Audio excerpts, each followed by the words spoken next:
Hello and welcome. In this video, I have a selection of 10 handbags I would like to recommend to Duchess Meghan. I'm Anesu Sagonda and I produce educational luxury content for anyone after the finer things, whether you're young and starting out in life and wanting to reap the benefits of buying better quality from the get-go, or you're into luxury but you want to focus more on high quality, under the radar brands, or you're new to money and wanting to learn how to navigate the terrain, then my content is geared towards you.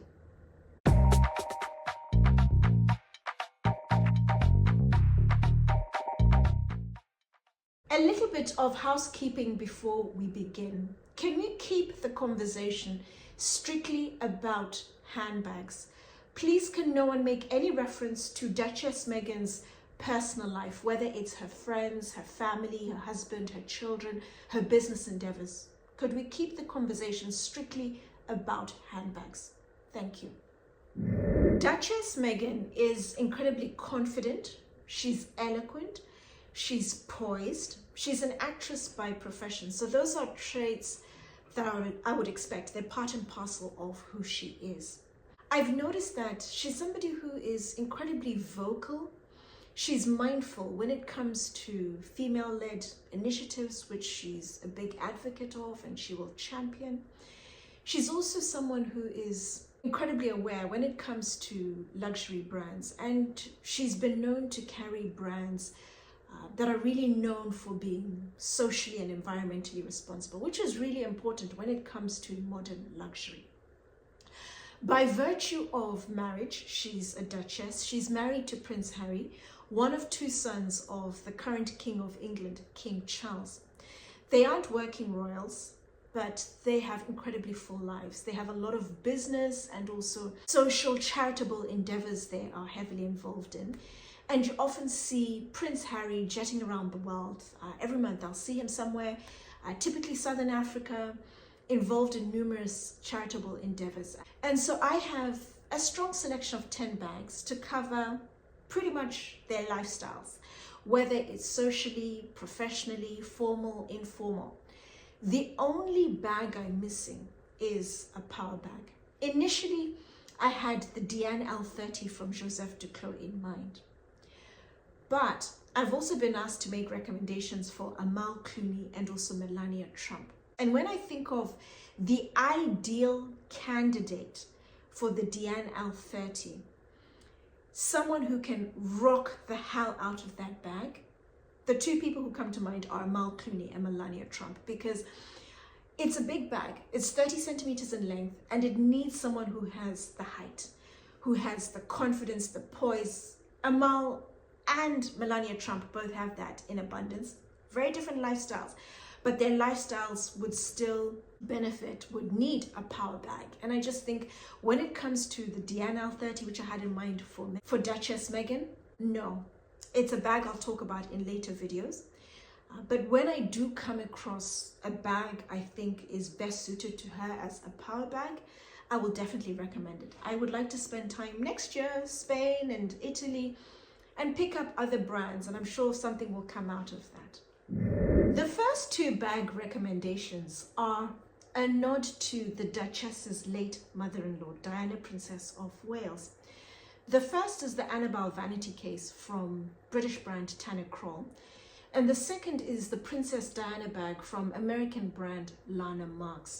I first spoke about the Annabelle vanity case in the video where I was making a number of bag recommendations for Catherine, Princess of Wales. I'm going to attach the video above. In that video, I mentioned I wanted to recommend the small Annabelle vanity case, which is half the size of the Annabelle vanity case that I'm recommending to the Duchess. But I remember when I was in their showroom that's located in Bvlgari in London, seeing a tartan covered Annabelle vanity case and thinking, oh my goodness, that will be the perfect Christmas bag for Catherine, Princess of Wales. But when I first saw the Annabelle vanity case, I immediately thought, if there's anybody who has the style, the confidence, the vibe to be able to pull off the Annabelle vanity case, it's definitely Duchess Meghan. It's a box bag. There aren't many box bags in the industry, and this is one that's incredibly well made. They've used wood to create the structure, to give the firmness, the shape to the bag. But it's a fairly light bag. It's a bag that's incredibly versatile. It's quirky, it's fun, it's a little different, but it's also versatile. It's a top handle bag that can be used either as a jewelry case by the Duchess herself, or passed on to her daughter as an heirloom, or it can be used as a handbag. It comes in two sizes. The larger size is a vanity case in terms of the look, the size, the functionality. And the Annabelle vanity case is essentially a replica of the vanity case, and it's versatile. So you can use it either as a vanity case, a jewelry case, as a handbag. The Duchess has options. As the top handle bag, day to evening, throw in the strap, which is adjustable. It can be carried over the shoulder, crossbody. It's a funky, stand out, running around bag. It's made using exquisite quality Italian leather on the outside. The brand have gone for a leather that has a very light finish to it because they wanted to maintain the color consistency of the bag. If it was entirely natural, the bag over time would patina, it would darken, and therefore change the whole look and feel that the brand are trying to achieve with the bag. But on the inside, they've gone for an incredibly soft, buttery soft calf skin from a French tannery. And if I remember correctly, I think they actually said it's from Haas. And then on the side of the one big canvas compartment, there's a little sewn-on pouch pocket. Top of the bag, there is a tray. You can totally remove the tray or just move it across, depending on, of course, on whether you're using it as a jewelry case or as a handbag. You could use it as a handbag with the tray on top, depending, of course, entirely on what you're putting in the bag, the type of occasion, for example. And then the hardware on the outside is incredibly well plated. It's not going to tarnish. It's going to stand the test of time. Over time, you're touching the hardware. Just give it a little polish. But in terms of tarnishing, it's very well plated. That is not going to be your issue. As I've always said before, please use the bags. Don't be precious with them. And then there's the hardware on the underside, 4 legs, just to elegantly raise the profile of the bag. Slightly different shape. I think a good addition to the Duchess's wardrobe. It's a little quirky, it's fun, it's incredibly well made. And it's a bag that beautifully and brilliantly showcases British luxury. The second brand is Lana with the Princess Diana bag. It's a brand I first spoke about, I think about 3 years ago, in my hierarchy of handbags series. I'm going to attach the exact episode above. And Lana is an eponymously named brand. Lana herself is South African born. She's now based in the United States. And a number of years ago, she was the American ambassador to South Africa. She's now back in the United States. She's a businesswoman, I'm sure, with a number of other endeavors in addition to the handbag brand.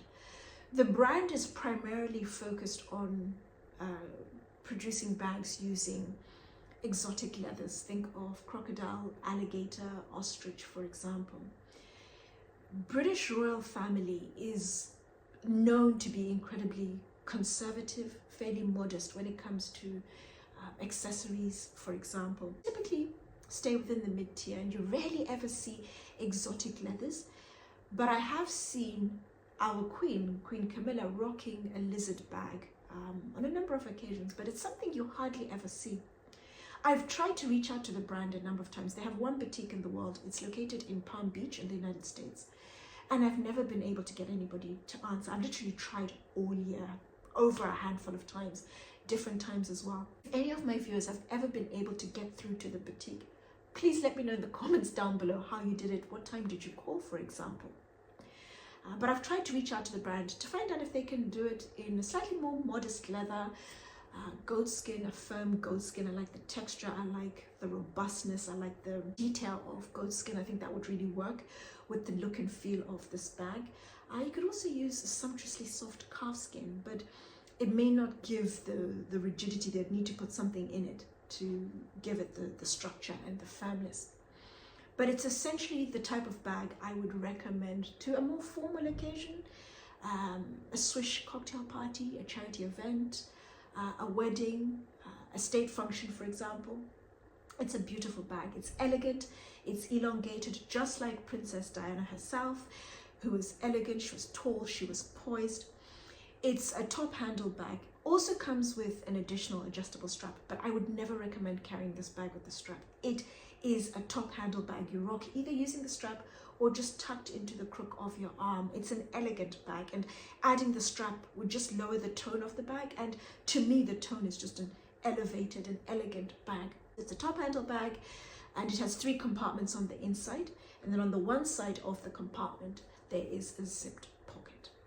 Out of the current offering, I particularly like the olive green alligator. I think it's incredibly beautiful. That is the color that really does justice to this bag. But all the other colors, they have popping colors, they stand out, they're vibrant colors. They draw attention to the bag for all the right reasons. But I wonder if the brand, and especially at this price point, would be able to do something custom made. I think they will. The next 3 bags are from 2 Italian brands. The first bag is the Easy from Valextra, and specifically the Easy made from rattan reed, what they refer to on their website as the wicker Easy.